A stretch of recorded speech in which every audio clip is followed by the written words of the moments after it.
Hey, it's Ed. Before we get started, I want to thank two brand new podcast supporters, Katie Hoskins and Sam Ryerson. Both Katie and Sam signed up to support the podcast through Patreon. So if you're interested in learning more about that, you can go to mountainandprairie.com/support. Second thing, events. The Bozeman Live podcast was a huge success. Thank you so much to everybody who came out, everybody who shared it on social media, bought tickets, spread the word. It really could not have gone better, and I'll be releasing that as a actual podcast and releasing some photos from the event in the next week or so, so stay tuned for that. Two other events. I'm going to be down in Tucson, Arizona with the Valley Conservation Alliance on September 21st, doing a little talk at their annual fundraising dinner. So if you're in Arizona near Tucson, you should come by. It's going to be great. There is information on my website on that. And lastly, on October 3rd, I'm going to be co-hosting the Southern Colorado Conservation Awards here in Colorado Springs. It is a really fun and inspiring event where we recognize and celebrate 4 groups of different conservation heroes here in the state of Colorado. One of the winners is past podcast guest Pete McBride. If you haven't listened to that episode, you should. And then another group of winners is Ranchlands, the Phillips family, and they are going to be on the podcast very soon, so stay tuned for that. But if you find yourself near Colorado Springs in early October, I highly encourage you to attend. Thanks a lot.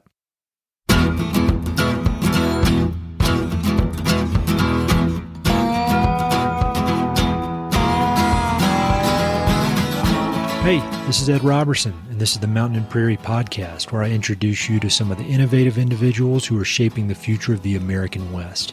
I meet most of these people through my work in land conservation or through my hobbies and interests that revolve around spending time up high in the mountains. My guests include ranchers, writers, entrepreneurs, conservationists, athletes, artists, adventurers, pretty much anyone who's doing important work, has an interesting story, and loves the American West. My guest today is Bill deBuys. Bill is a renowned writer, conservationist, and farmer who's known as one of the most influential thinkers in the modern-day American West. To call Bill prolific would be a blatant understatement. A few of his many books include The Walk, A Great Aridness, River of Traps, and The Last Unicorn. For more than 40 years, Bill has owned and stewarded a small farm in the Sangre de Cristo mountains of northern New Mexico, a property that's heavily influenced his life, work, and appreciation for land. I was fortunate enough to meet Bill at his farm for this interview, which was a thrill and an experience I won't soon forget. Bill was born and raised on the East Coast, but moved to New Mexico soon after college to take a job as a research assistant with the writer Robert Coles. Bill found himself immersed in the arid landscapes of the American Southwest and very quickly fell in love with the people, culture, and terrain. From then on, Bill's life and work centered around the land, whether earning his Ph.D., working for the Nature Conservancy and the Conservation Fund, or pursuing full-time writing.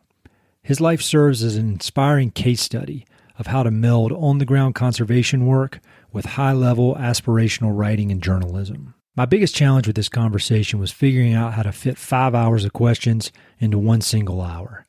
We start by talking about how Bill ended up in New Mexico. Then we talk a good bit about his farm. We talk about lessons learned from his work in land conservation and techniques he uses to find common ground among competing stakeholders. We talk a lot about his writing process and routine, including Bill's excellent advice related to the technical and psychological aspects of writing. We also discuss several of his books and how writing each book has influenced his perspective and appreciation for his beloved New Mexico home. Bill offers up a very useful and completely unique technique for summoning gratitude, a practice I believe we can all benefit from. And as usual, we talk about his favorite books, his favorite location in the West, and the best advice he ever received. It was a dream come true to spend time with Bill at his farm, so I hope you enjoy this conversation as much as I did. Be sure to check out the episode notes for links to everything we discuss. Maybe the best place to start is with our surroundings, where we are, because I think this wins the prize for the best interview location in the history of the podcast. But can you talk a bit about where we are right now? And you've written books about it, but if you could just kind of describe where we are and how you came to be here. Well, we're We're in El Valle, New Mexico, close to the Rio de las Trampas, the River of Traps. It runs out of the high country of the Sangre de Cristo toward the Rio Grande. And this is an old community. People have been here since the early 1800s, when this village began to hive off from another village a little bit downstream called Las Trampas that was first settled around 1750. So this is part of the deep north, the deep Hispanic north of northern New Mexico. So we share a similar background as far as where we were born, and both East Coast. But how did you end up here? I mean, what was the? How did you initially decide? All right, I want a property in New Mexico. Nothing that conscious ever occurred. So no master plan. No, there was no. This is just one accident spawned by another. But I graduated from UNC back in Carolina in 1972, and a fellow by the name of Robert Coles, who at the time was a real American celebrity. He'd just won the Pulitzer Prize, and he'd been on the cover of Time magazine.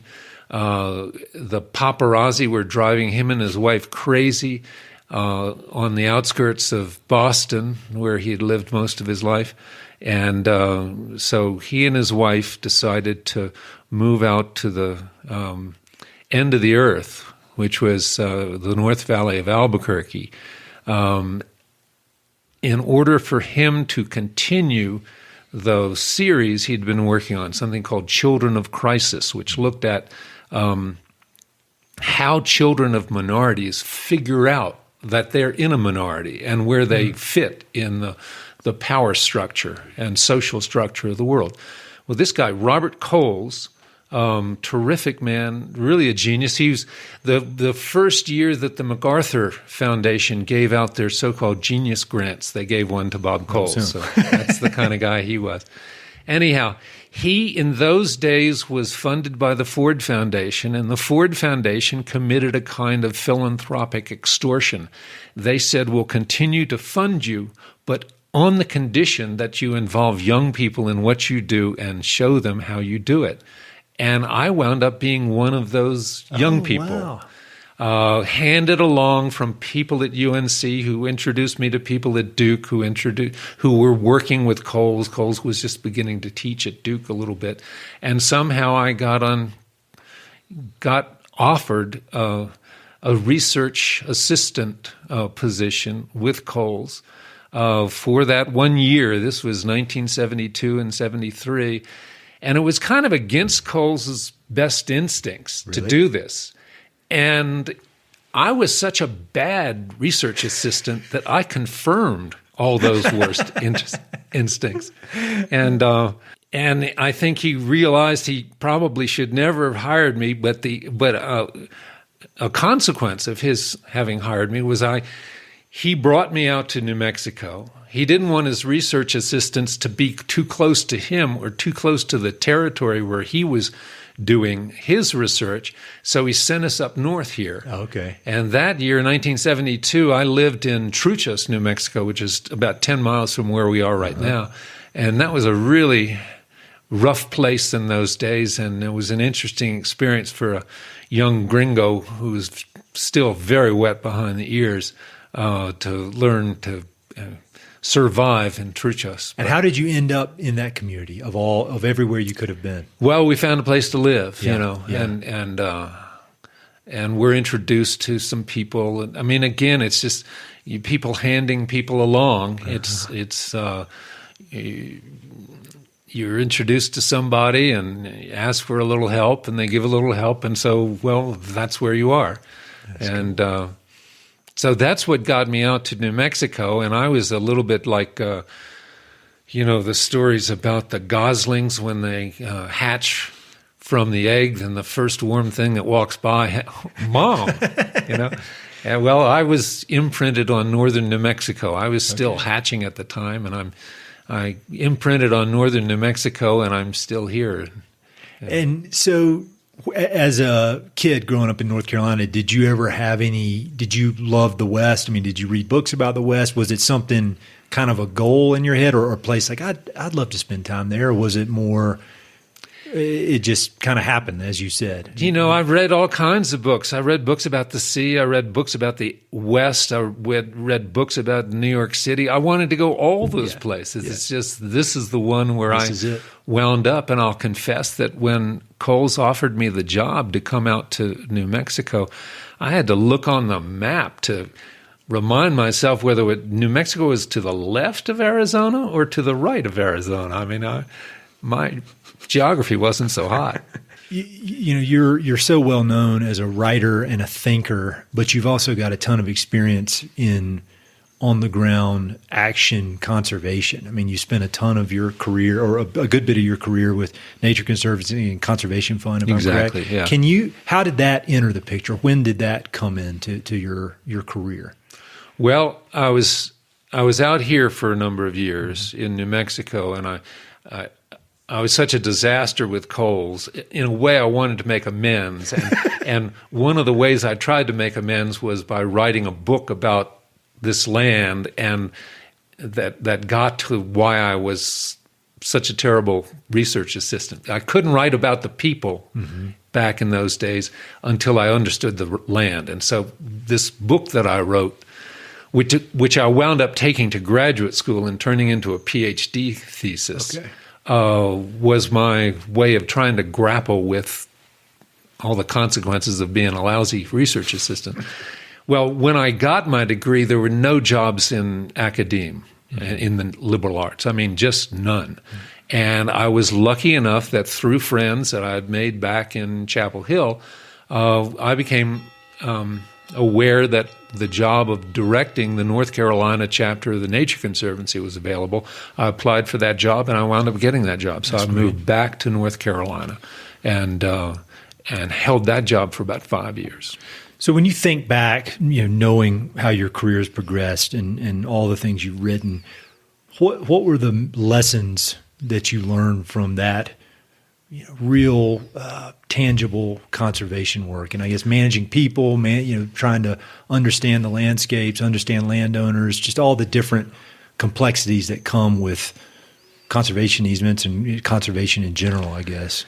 What really stood out for me were two or three things. One is you got a real education in the land and the features of the land and what it could do and what it couldn't do.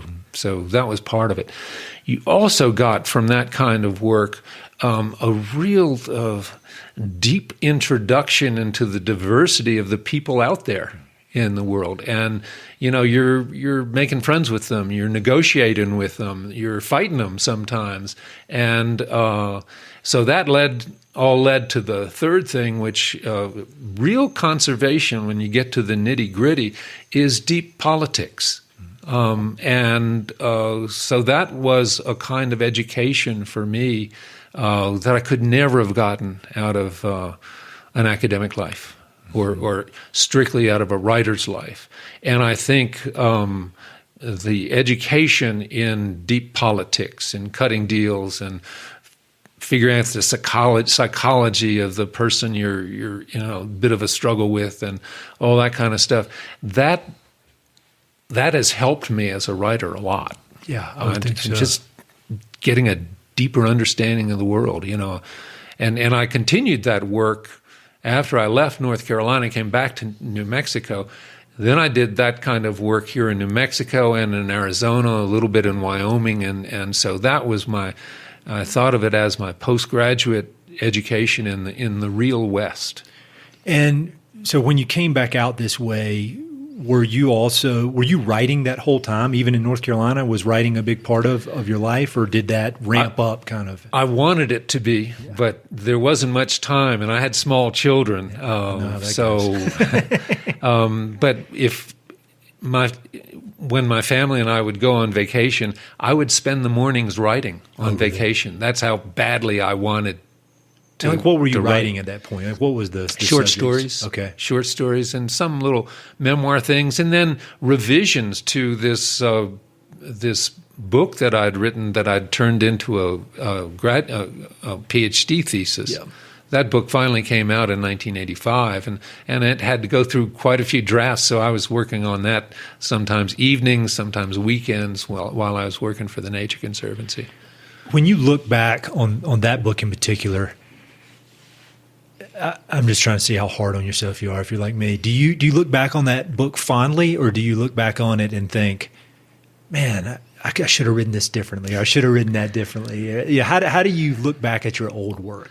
Well, I look back at it fondly, but I recognize that there were some things I got wrong. See, that's a great perspective. In that book. And I'm a very fortunate person in that I got to correct those mistakes, because in 2015, in partnership with the University of New Mexico Press, I put out a revised edition of that book. So I went back through it, and you don't get to the opportunity to correct your mistakes of 30 years ago very often, but I did in this particular instance, so I'm happy about that. So back to the farm. Can you talk a little bit about the walk? And I think people just need to buy it and read it, because talking about it's an amazing book. But I guess... can you talk about the sense of place? When did you come to appreciate the idea of a sense of place? I think very early on. Really? I think that has always... When I was at UNC and studying as a kind of sideline to my main studies, studying creative writing, I wanted to write things in which the land was a character, not just a stage for the human beings in there. So that sense of the land as shaping people, as shaping behaviors and possibilities, somehow has always been with me. And you were asking about what the impact of the land conservation work was. Well, that was a great teacher for me, the land conservation work, but so also has been this farm, this place where we are right now. And I consider this little chunk of territory to be one of the most important mentors in my life, and that I'm very fortunate in that I get to walk out this door and go and learn from this land every day. Can you talk about your practice of learning about the land? Well, I grow a crop of hay. I'm taking care of the fences. I'm irrigating, all that stuff. I'm bringing in wood to heat the home through the winter.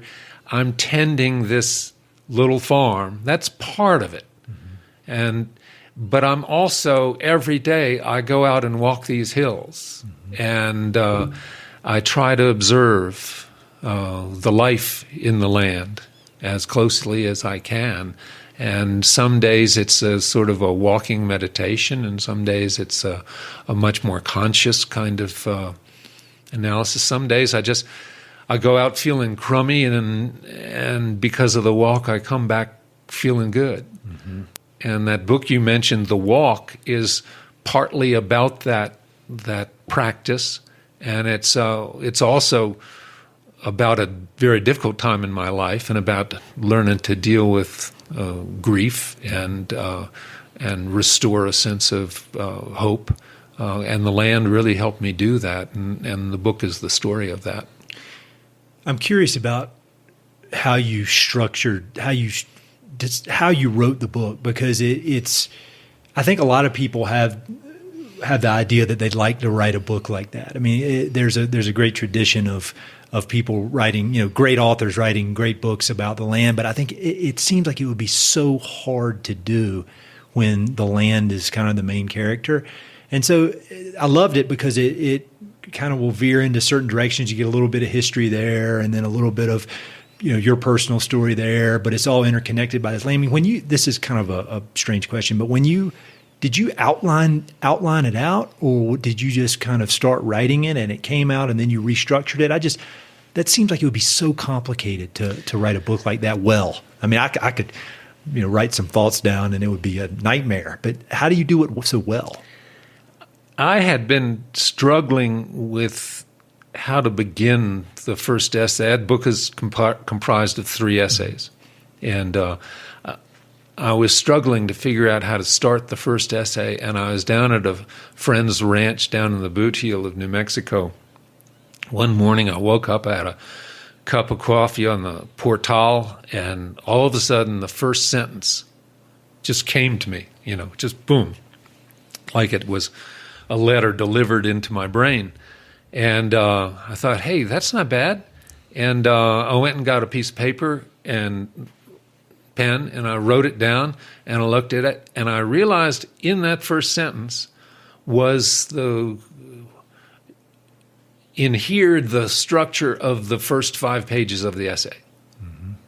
And so when I came home from that trip to that ranch, I'm back here in the little studio over there, I sat down and I wrote those 5 pages, and when I had finished the 5 pages, I saw that inhering in those 5 pages was the end of that first essay. Wow. So I wrote that essay, and then I sent it to a friend to say, just to get a reaction. She's a great editor and a terrific friend. And she wrote back, she said, this is good. And I have the feeling that it needs 2 more essays. And I have the feeling that this is beginning as a man of middle age walking into a dark wood. Well, that's how Dante's Inferno goes. Starts. And it has 2 more parts. Purgatorio and Paradiso. And so that became the model. The middle essay of the walk is my Purgatorio. And the final essay is actually titled Paradiso, as a clue, which nobody in the world has ever picked up on, of the structure of the little book. Very cool. And it's a very little book. It is a little book, but it is there's a lot in there. I mean, I love it. So do you mentioned sending it to a friend. When you're writing, do you have a core group of people you rely on to get feedback, or do you hole up and do it yourself, or is it somewhere in the middle there? I mean, how do you rely on feedback, or how do you deal with feedback? It's somewhere in the middle. I work mainly alone. I'm mostly my own most severe critic, but sometimes when I just feel like I've taken it as far as I can go by myself, I will pass it along to whatever I'm working on to someone whose opinion I really respect. Mm-hmm. And on the current project I'm working on, I went to that same editor who had helped me with the walk, and she read it and gave me some good guidance, and now I'm back beating my head into the writing desk. When you're writing, do you enjoy it, or is it a complete whipping, or is it the kind of thing where it's a whipping but you enjoy it? All of the above, I think, is true. Dorothy Parker said famously, "Writing is easy. All you do is sit down to a blank sheet of paper, open a vein, and bleed." And so a lot of the time it hurts while it's going on, but it feels really good when you stop. Yeah.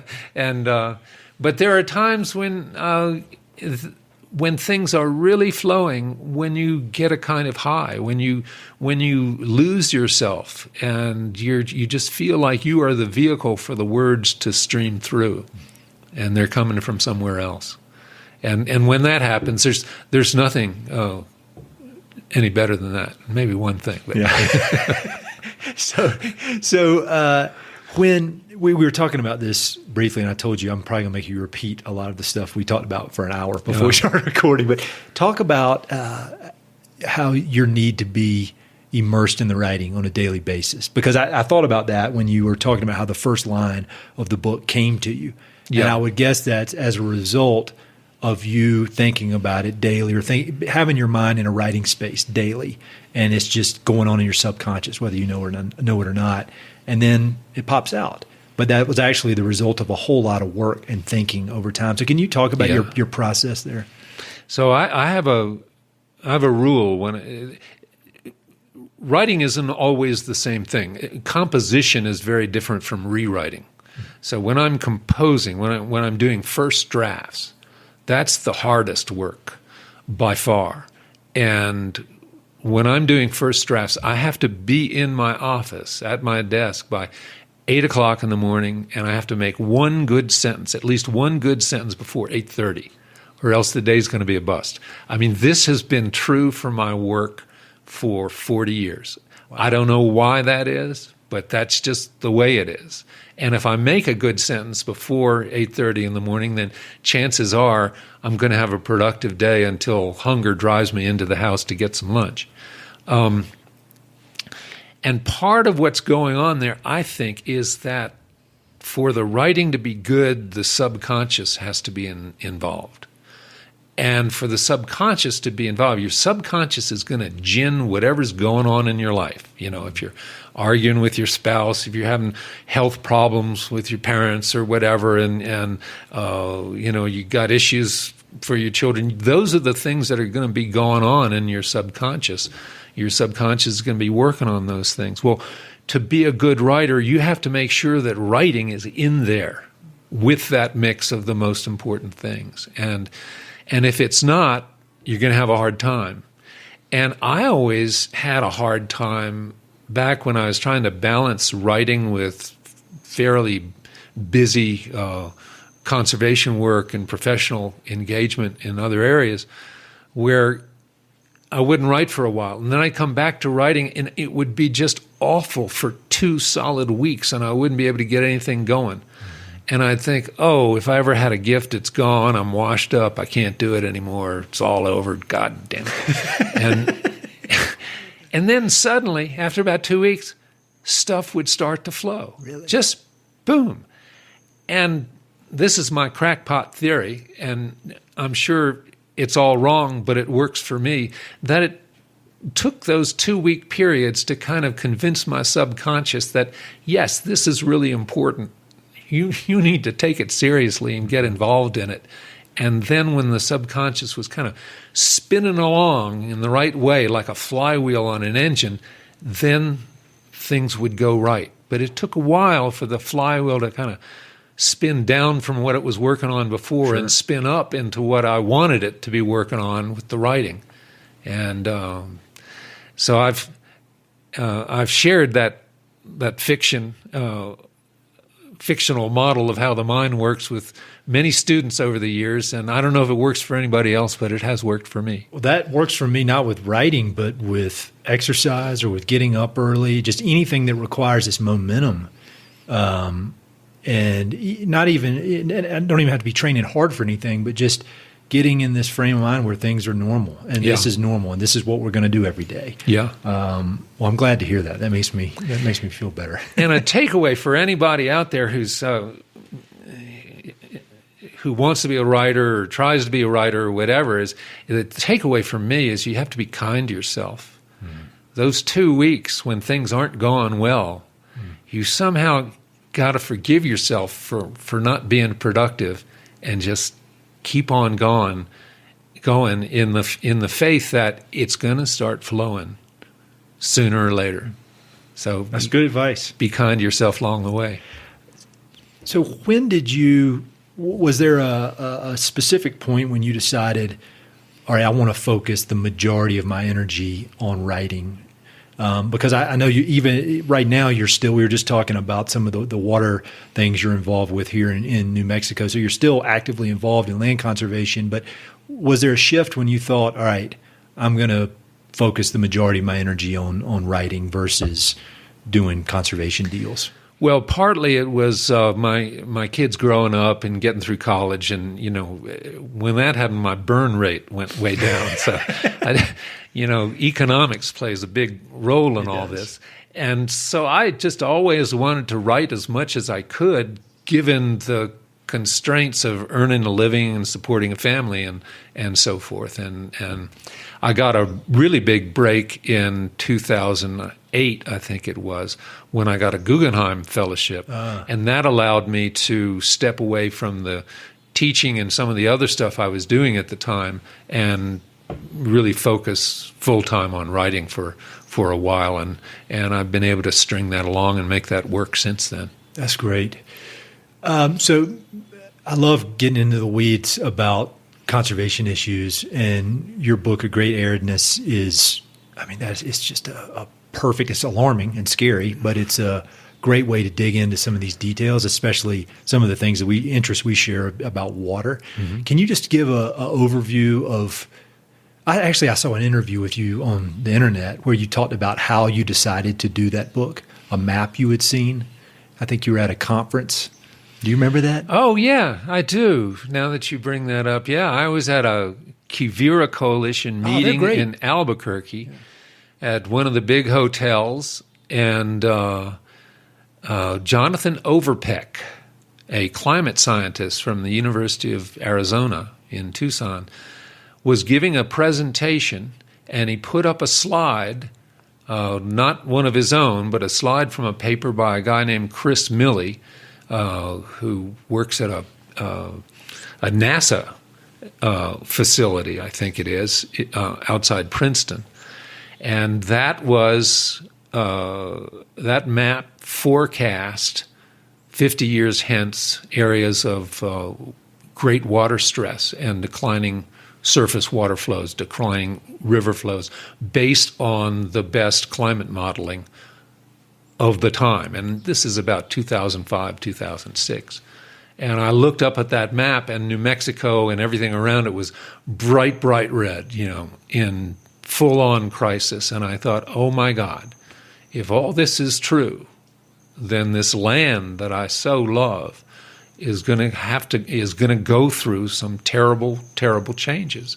And I thought, at that time, I want to dig into this. I want to find out how Chris Milley, the scientist behind this, and his colleagues came up with this map. I want to talk to Jonathan Overpeck.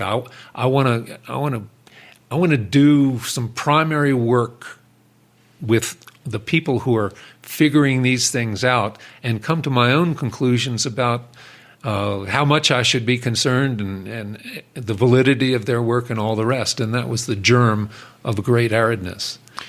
So looking back, I would imagine the research going into that took a long time, then writing it, and then it probably a year or two till it was actually published. And now just kind of the gap between when you were deep in it and now, are the predictions that were made and the science, and are things progressing as in a scary manner as they were expected to be? Yeah, all the forecasts are holding up quite well, except in one respect, and that is that the changes are happening faster than they were predicted to do.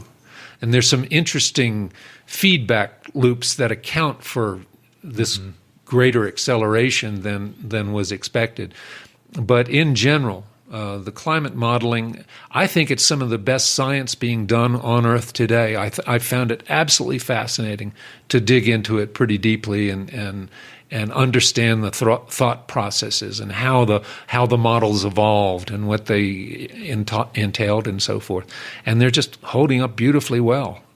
Very sad to say. It'd be much better if they weren't, if the climate weren't changing as much as it is. But having your background doing conservation deals and being in the weeds daily, in the trenches doing conservation, and then kind of the other side of things, studying it as deeply as you have, studying the climate challenges that the West are facing. What can we do? Where do you see places, realistic places, where the conservation community can make changes that can have some sort of impact? I know a lot of it is global global economics, and that's a whole different story. But as far as trying to be productive and proactive, and something that, like, people like me who work in this, where should I be focused, knowing everything you know? Well, we all have to be focused at multiple levels. We're only going to deal with these problems as well as we manage to transform our economy. And to do that, we've got to be active politically. We've got to have political change in this country. It's life or death. And it's not just for the United States, it's for the world. People in other countries, they say, we think we should have a vote in your elections because what your country does influences what happens in our country so much. I mean, yeah, that makes sense. That thinking makes sense. Yeah, so there's the macro level, and that's really politics. And it's transformation of the energy sector. I mean, the demise of Obama's Clean Power Plan is a real tragedy for our country because that was a really good elemental start for changing the grid, changing how we produce power to go into the grid. But there's still so much to do wherever we are. Here where I live, I'm working on defensible space, and I'm trying to support forest thinning projects as much as I can. Just yesterday, 2 guys from the USGS, 2 wonderful ecologists, were up here with me, and we were brainstorming about things that needed doing and how forest management could change for the better. We need to improve the way we use water in every watershed around the West. Mm-hmm. One of the interesting things about the climate crisis, however, is that all the things that we need to do to deal with it as best we can are things that needed doing anyway. Sure. They just need doing more urgently now. Mm-hmm. If anything, the climate crisis should force us to push along with the agenda of what was already on our table in front of us. Sure. I'll tell a quick little story that went and this is years ago. I heard one of the great Americans alive today, Bill McKibben, mm-hmm. who has written more and done more grassroots leadership on climate change than perhaps anybody else, in our country at least. Anyhow, Bill gave a great talk on climate change down at New Mexico State University, and afterward, during the Q&A, a lady came up to him and said, okay, so it's happening. What should we do? How do we protect ourselves? How do we respond to this challenge? And Bill said, well, most important thing is to live in a strong community. And the lady pursued the question. She said, okay, how do you find a strong community? And Bill said, you don't. You build one. Mm. And I think that is the takeaway for all of us. On all these things. We're only going to be able to deal with the challenges of climate change to the extent that our communities are strong, resilient, and to the extent that we can make some serious decisions at the local level. Well, that led in perfectly to the next question I wanted to ask. I read that you were, I believe, one of the founding members, and I'm sure I'm going to mess up the pronunciation, the Valles Caldera Trust. Yeah, the Valles Caldera Trust was created by congressional legislation in 2000. Pursuant to the federal purchase of the Baca location, which includes the Valle Grande and the Valles Caldera, one of the great natural areas in New Mexico, in the West, in the entire West. The U.S., the United States, bought that land in the year 2000 and set up the Valles Caldera Trust to manage it. Mm-hmm. And President Clinton, in the last days he was in office, appointed the board of the Valles Caldera Trust, the first board, and I was among the appointees. Mm-hmm. And then the board elected a chairman, and I wound up chairing the Valles Caldera Trust for 4 years. Can you talk a little bit about that project? Because I read briefly about it, but it seems like one of these great projects that brings together a lot of different interests in a community in the West. You've got grazing, you've got just all these different areas, and focuses on the positive, or focuses on the common ground. Can you just talk about that project? Because I'd love to learn more about it. Well, the Valles Caldera is one of the most magical, most beautiful places I've seen anywhere. Oh, wow. That's saying a lot. And I've been around a lot of places. Been a few places. And it was a great honor to be able to work for it for 4 very intense years. And yes, our board had a grazing representative. It had a representative of local government. It had specialists in timber, forestry. It had all kinds of expertise brought in. It had a representative from the Forest Service and another from the Park Service. And so we set out as a mini United Nations of natural resource interests to set up the management program for the Valles Caldera National Preserve. Okay. And so that work went on, and when my term ended, I wasn't reappointed. The Bush administration wouldn't reappoint anybody who had been appointed by Clinton, and this is one of the things that undermined the viability of the whole experiment was that it got kind of pulled into the cultural politics of the country, which was a real tragedy. Anyhow, the trust persisted for another 8 or 9 years, and just a couple of years ago, I think it was in 2015, maybe 16, it was the trust was extinguished, and the Valles Caldera National Preserve was transferred in toto to the National Park Service. Okay. So it's now a unit of the National Park Service, and it's administered by the Park Service. It's an 89,000 acre little piece of heaven. Wow. Some of the most beautiful country you'll ever see, and I don't know whether the FCC will censor you if I use this word on your podcast, but a friend of mine described the Valles Caldera as, it's a holy shit place. I said, what do you mean? She said, well, you drive over the rim into the caldera and look at that thing, and all you can say is, holy shit. I need to go there then. That's quite the endorsement. Yeah, it's nothing better than that. So in your experience working with all those different stakeholders and trying to find common ground among people, I mean, I would imagine they all have great intentions, but at the end of the day, they have maybe different ways that they would choose to get there. Can you think of how did you manage that? I mean, were there any secrets you discovered to finding common ground? Because I find in my work that is the key, because I deal with so many different stakeholders, from government to farmers to ranchers.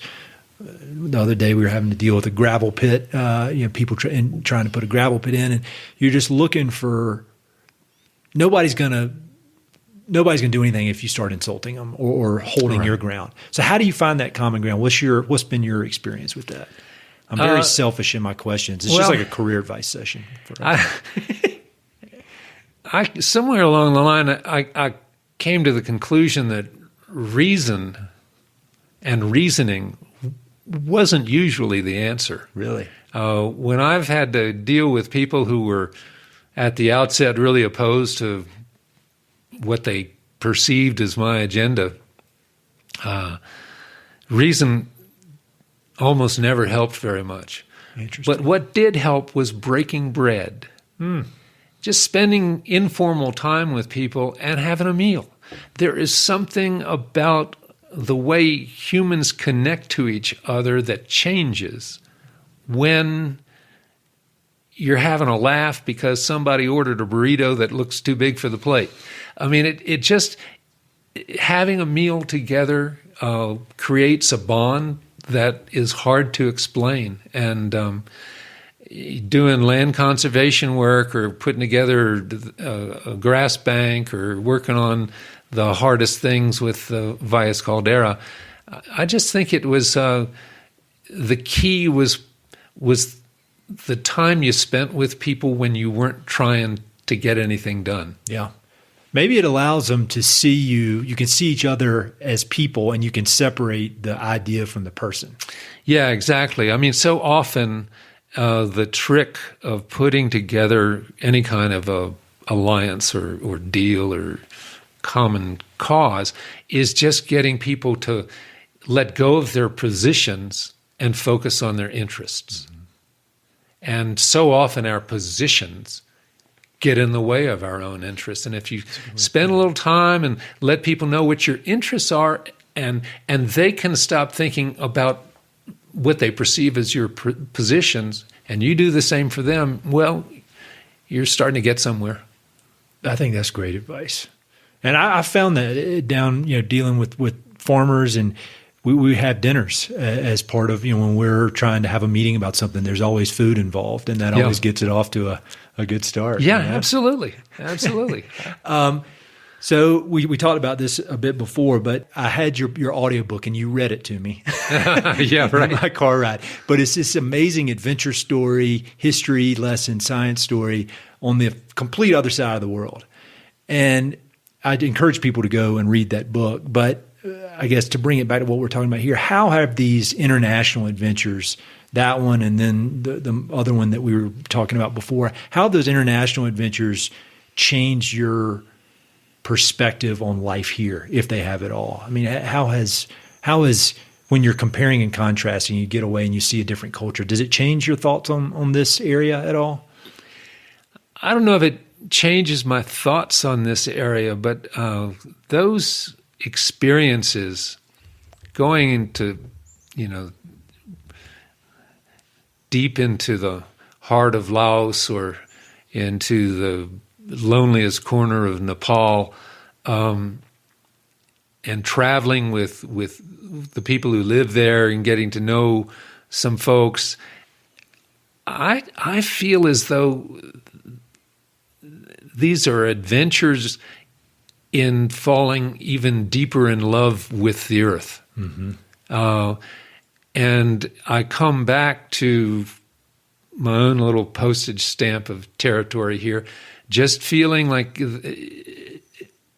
ever more in awe of the beauty and complexity of this world in which we live. Mm-hmm.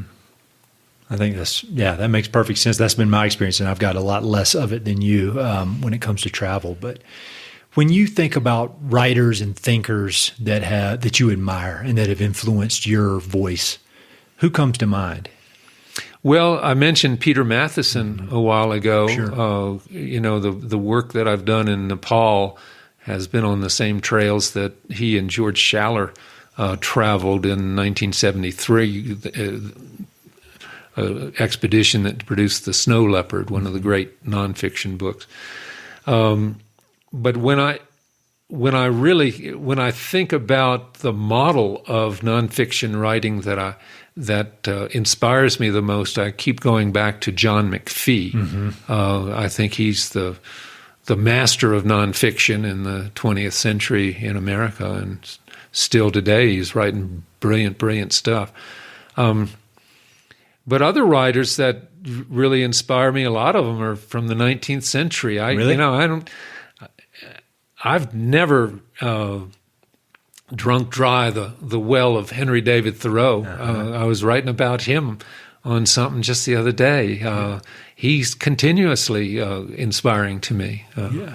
And I think it makes me sad that literature is studied less and less in our colleges and universities today, and not least because I'd feel that it has given me so much enjoyment and taught me so much in the course of my life, and I just feel badly for people who don't get the opportunity to immerse themselves in great books the way that I did. Yeah, it really is important, and I feel like when I was in college, I didn't focus on it as much. I just did the homework, and now it has become such a huge part of my life, and it's one of the most important things I do. And a lot of time I don't really want to read. I want to go to sleep or whatever, but I force myself to do it because it brings so much richness to my life. You've mentioned teaching a few times. Mm-hmm. Can you talk about your work in teaching and first of all, what have you taught? And then second of all, how has that teaching influenced your thinking? Because I've always found when I have to teach somebody something, I learn it a lot better than if I think I know it. Mm-hmm. Can you talk about that? Well, all through my adult life, I've been doing the occasional writing workshop and sometimes a week-long kind of intensive, that kind of thing. So that's one kind of teaching. But for sustained teaching, the only time I've taught a few visiting professor kinds of courses, but I taught for 5 years continuously at the College of Santa Fe, ending in about 2008 or 7. And I taught in a program called Documentary Studies. And it's basically about going out into the world and researching a live current problem by being in touch with people and using photography and nonfiction writing to tell their stories. Sure. And that experience of teaching influenced me a lot, because the things I wound up emphasizing to my students, I realized, I could have done that better in my own work that I've done up to this time. And when I undertook to write A Great Aridness, I very consciously tried to follow my own advice that I had been professing in my classes for 5 years. And A Great Aridness is sort of epitomizes what I was trying to tell my students about in terms of method. That's really cool. Well, I've got a few questions that I like to ask everybody I have on the podcast towards the end, because it's been fun to kind of compare and contrast. And so the first one is, if you had to pick one or two or three of your favorite all-time books about the American West, and it's a hard question. I don't know how I would answer that. But do you have 1, 2, 3 favorite books about the West? Well, something by Wallace Stegner should be in there. Yeah. And I think his various collections of nonfiction essays, they'd been put together under various titles in various ways, would work there. Stegner had a great blind spot, though. He didn't understand Native America worth a darn, and so I put that asterisk there. But he understood the aridity of the land and how that shapes everything that takes place on it. I would also emphasize something to do with John Wesley Powell, who has been a historical figure, fascinating to me. I did a book on him some years ago, and to top it off, I'd throw Ed Abbey in there too.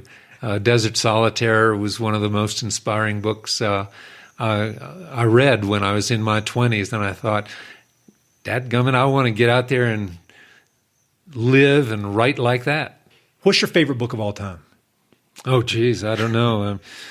Is it Moby Dick? Is it something by Conrad? Is it, the collected works of Willie Shakespeare? I don't know. I keep go wrong with any of those. Middlemarch, George Eliot. My God, I think that's the best novel ever written in English, originally in English. Oh, wow. Yeah. So George Eliot's right. I actually did this once. I recommend the practice to you and to your listeners. I found myself with my friends referring to Walt Whitman always as Uncle Walt.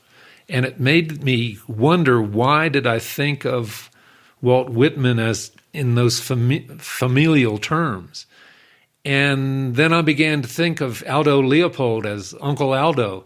And then I thought, okay, who are the other uncles and aunts? And I began one day to make a list of all the figures, public and private, who have really shaped who I am, because I just wanted to be able to say thank you, at least mentally.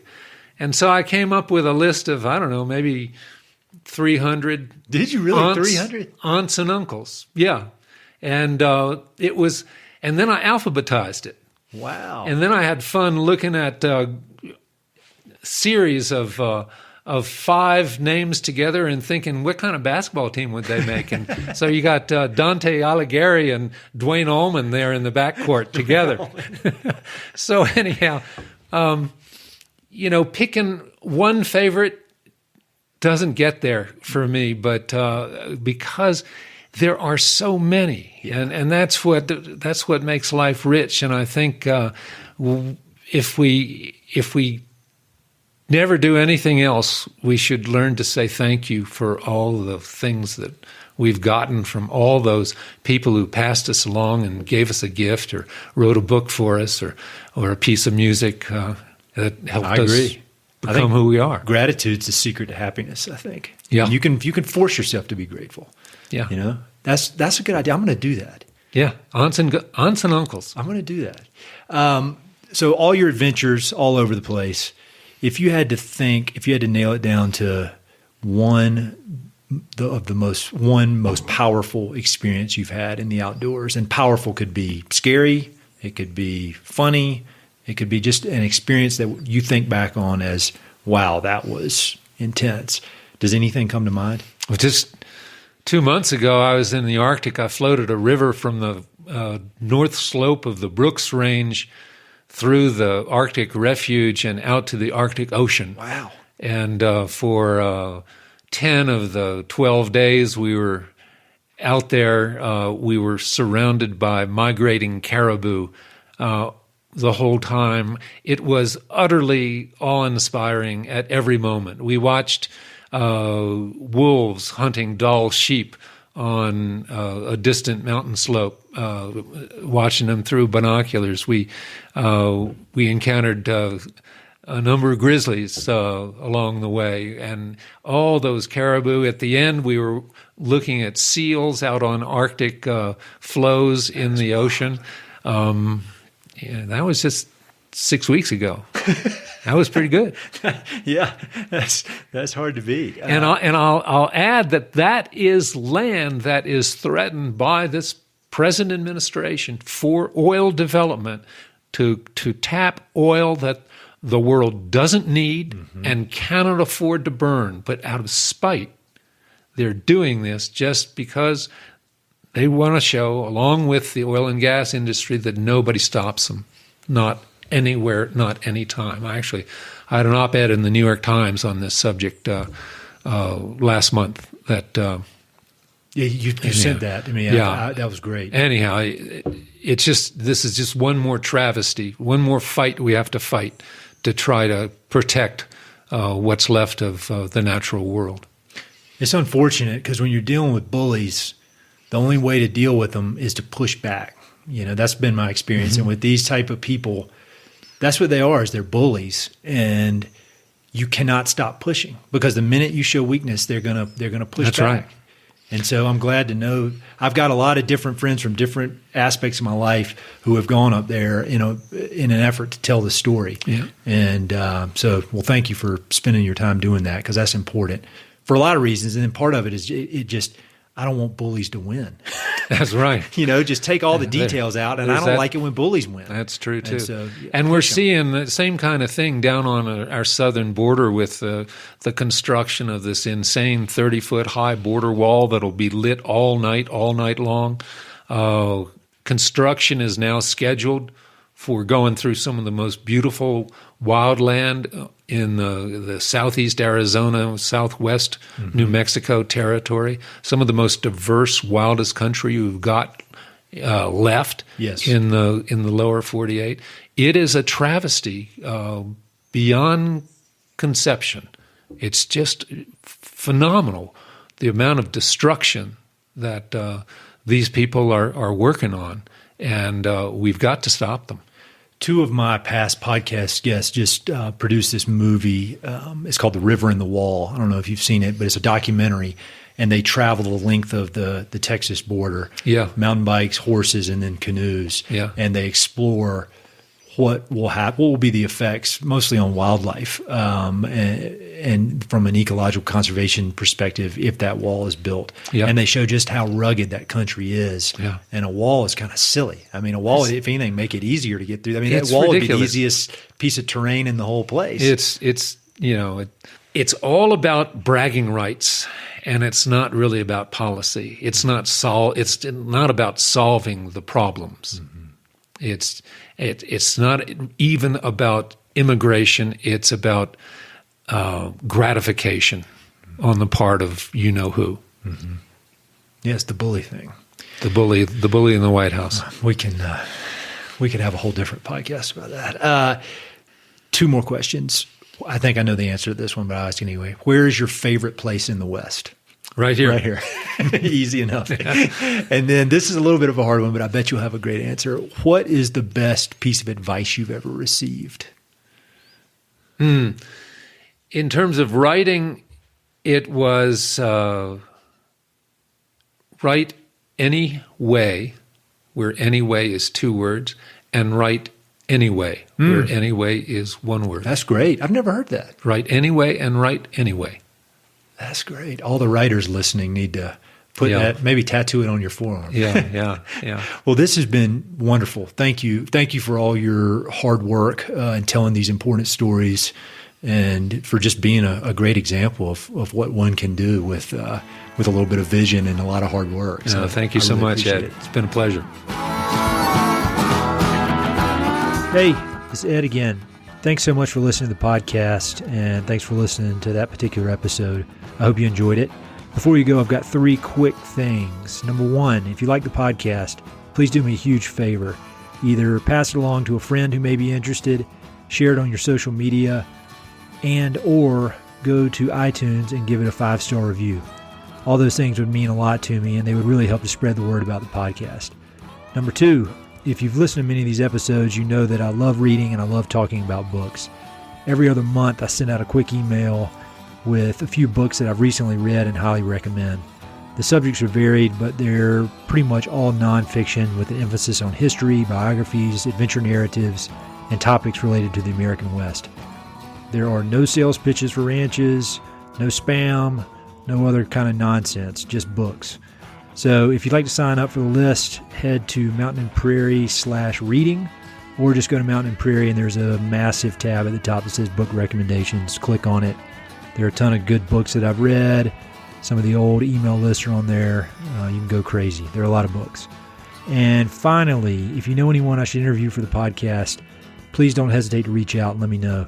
All my contact info is at mountainandprairie.com, and I'm on all the social media stuff, Facebook, Twitter, Instagram, blah, blah, blah.